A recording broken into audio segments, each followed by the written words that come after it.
have one hostage left in captivity, which we know Hamas can find.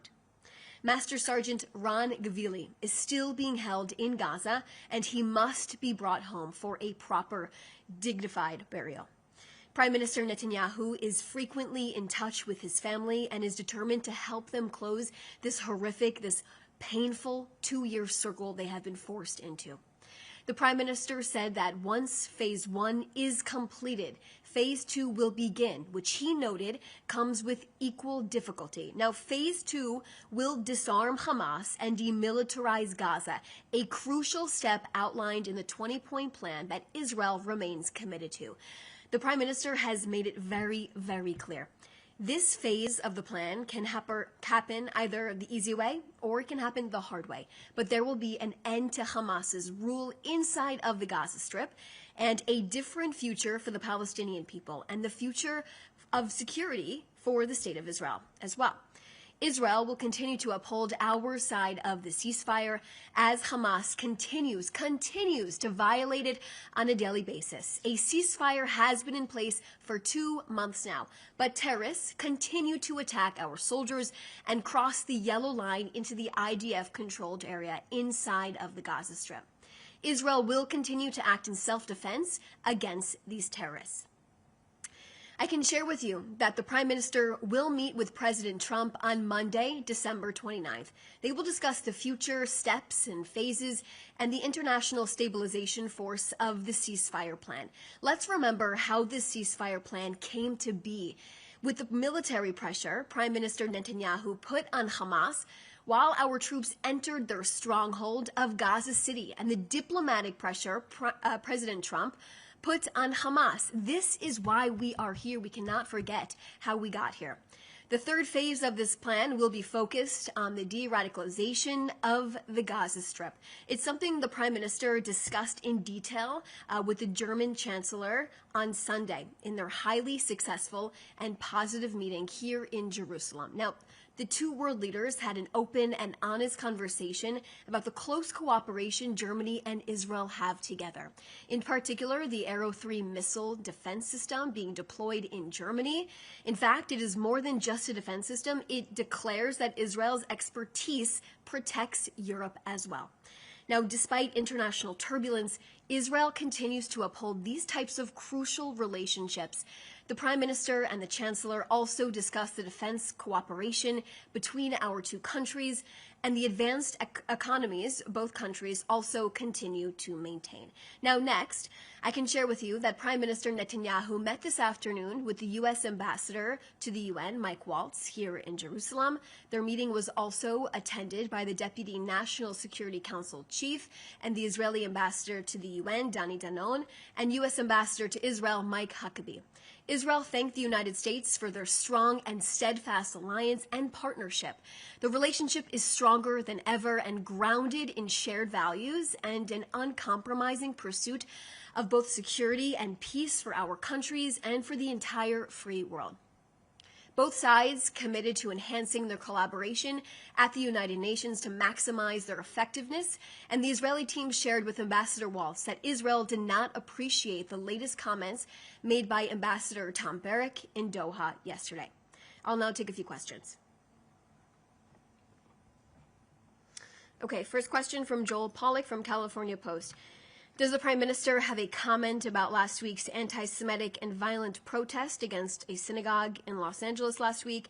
Second question is Tucker Carlson claimed in Doha this weekend that Israel asked Qatar to host Hamas, so it was hypocritical for Israel to attack Hamas in Qatar.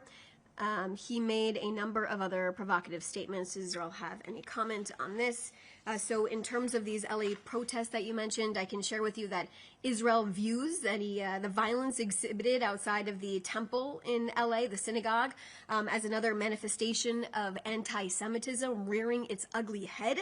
Also, we shouldn't get confused. There are not simply assaults on Israel-oriented event. It is yet another assault at the site of a Jewish house of worship, and this is a shameful act, of course, that must be rejected across the board. In terms of your question, in regards to Qatar, I just want to remind everyone that after October 7th, Hamas wasn't hiding inside of Doha, Qatar. They were simply living. They were being hosted in Doha in 5-star resorts and luxurious villas as well. Qatar gave them a sanctuary there. And, of course, like I said, just reiterates my statement on that, Joel.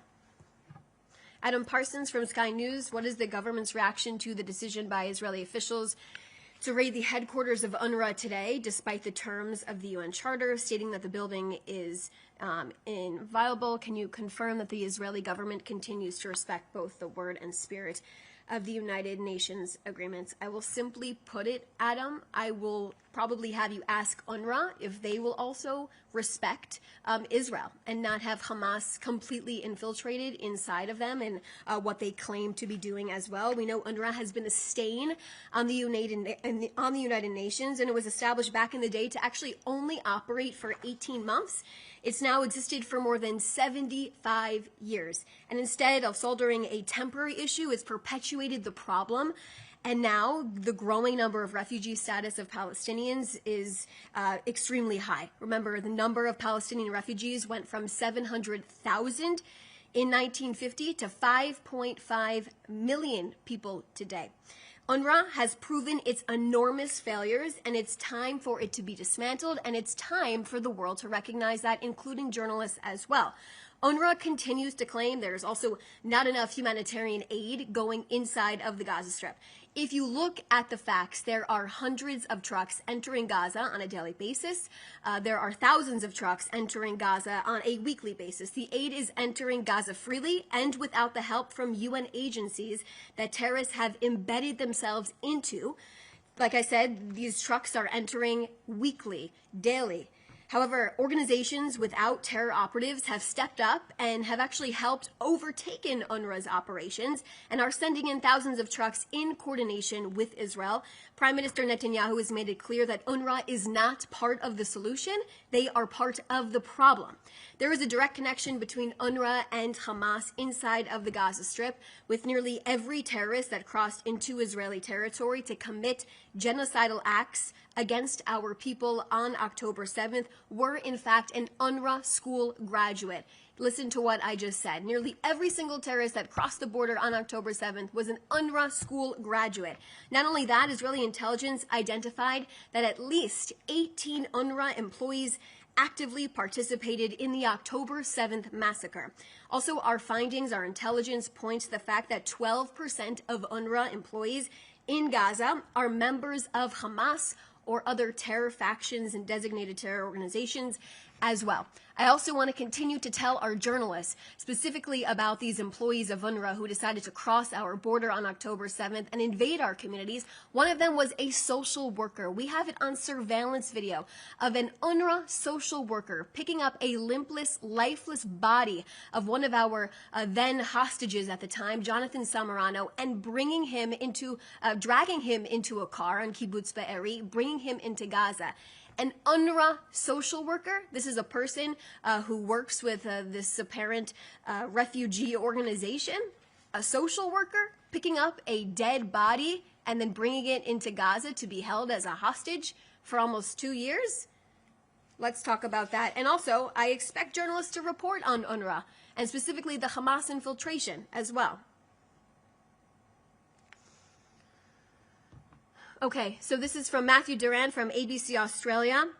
Can the Israeli government comment on reports that anti-Hamas militia members are surrendering to Hamas in Gaza following the killing of Yasser Abu Shabab, the leader of the Israeli-backed Popular Forces? Is the Israeli government concerned this could further destabilize Gaza and force Israel to rethink its policy of supporting these groups? We've answered these questions in the past. Can you confirm Israeli support for the Popular Forces? Just answer that question, Steve. Japanese TV is Prime Minister Netanyahu will meet with Egyptian President Sisi in the United States. I can't comment on his schedule at this point in time, but I shared with you the information that I could. Okay, thank you so much, everyone, for joining us. I appreciate your time. If you have any other questions, please feel free to reach out to us.